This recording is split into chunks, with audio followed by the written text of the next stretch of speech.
좋아요, 알람 설정 많이 눌러주세요. 안녕하세요. 분쟁부터 진행을 맡은 녹색소비자연대 은전입니다. 오늘도 소비자 권익 포럼에 김혜란 변호사님 나와주셨습니다. 변호사님 안녕하세요. 안녕하세요. 네. 오늘은 간혹 통조림이나 우리가 가공식품을 이용하다가 나오게 되는 이물질에 대한 분쟁 사례를 한번 소개해 볼까 하는데요. 먼저 제가 사건 개요를 설명을 해드리겠습니다. 2015년 6월에 집 근처 슈퍼에서 햄을 구입해서 섭취하다가 이물질에 의해서 갑자기 치아가 손상되어 치료비 10만 원을 들었는데 어디에 신고해서 어떻게 피해 보상을 받아야 되는지에 대한 문의입니다. 변호사님, 이 생산 공정 과정에서 분명히 청결하게 관리가 될 텐데 이런 일이 왜 발생하는 걸까요? 여러 가지 가능성이 있을 수 있겠죠. 유통기한이 지난 햄, 소세지 등이 판매되거나 진열 과정에서 문제가 생길 수도 있고, 위해 요소 중점 관리 기준, 즉 해썹 인증에 의해서 처리되는 과정에서도 제조업체에서 문제가 발생할 수 있습니다.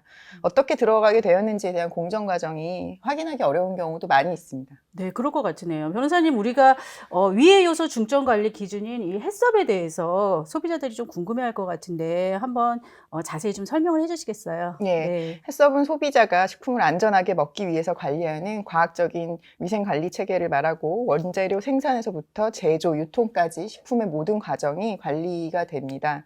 이를 통해서 해썹은 위해 요소 분석과 중요 관리점으로 나뉘게 되고, 원료와 생산 공정에서 위해 가능성 요소를 찾고 위해 요소 제거와 예방을 통해서 안전성을 확보하고자 하는 것이죠. 네, 그런데 이렇게 노력을 많이 하고 있는데도 불구하고 최근 해썹이 제 기능을 못한다는 지적이 많은 걸로 알고 있는데요. 최근 일어난 이 식품 이물질 사건이 있는데 이 업체 중에서도 이 해썹 인증을 받은 걸로 알고 있는데요. 예, 맞습니다. 네. 살충제 계란파동 사건 기억하시죠? 그 발생 농가 10곳 중에서 네. 6곳이 해썹 인증 농가였고요. 아이고. 식중독 초코 케이크 사태 역시 제조업체가 해썹 인증을 받았었습니다.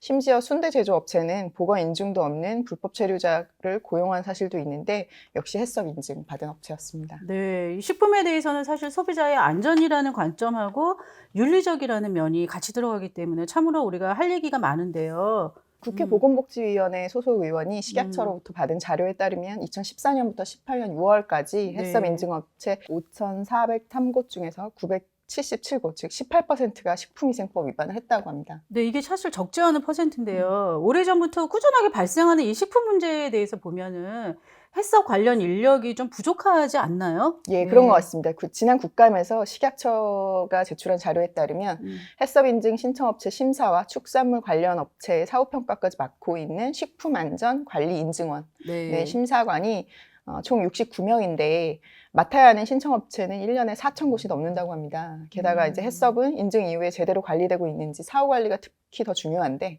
식품안전관리인증원은 1년 기준 축산물 관련 업체 7,844곳을 사후평가하고 있다고 합니다. 그러면 굉장히 업무가 좀 과다하는 생각이 드는데 이러다 보니까 사실 제대로 된 관리와 평가가 어렵다는 지적이 있을 수 있겠네요. 예, 그렇습니다. 네. 앞으로 인력 확충은 필수적으로 되어야 되는 문제고, 분쟁 사례처럼 당면한 이물질 문제는 식품 이상을 발견했을 때 신고할 수 있는 기관을 알아두어야겠죠. 네. 식품안전나라 한국소비자원이 있고, 네. 더러는 국민식문고를 이용할 수도 있습니다. 네. 이렇게 이제 접수된 사건들은 지자체 위생과나 식약처에서 검사를 받게 됩니다. 네. 그러면 오늘 이 식품 이물질에 대한 여러 가지 문제점과 뭐 어떤 방법들 그리고 현실적인 개선점에 대해서 우리가 얘기를 나눠봤는데요. 그렇다면은 이번 분쟁의 경우에 소비자는 어떤 보상을 되는지 한번 결론부터 말씀해 주시죠. 예, 네. 햄에 이물질이 들어간 문제는 단순한 이물 혼입에 의한 것이기 때문에 소비자 분쟁 해결 기준에 따라서 제품 교환이나 구입과 환급을 받을 수 있었고요.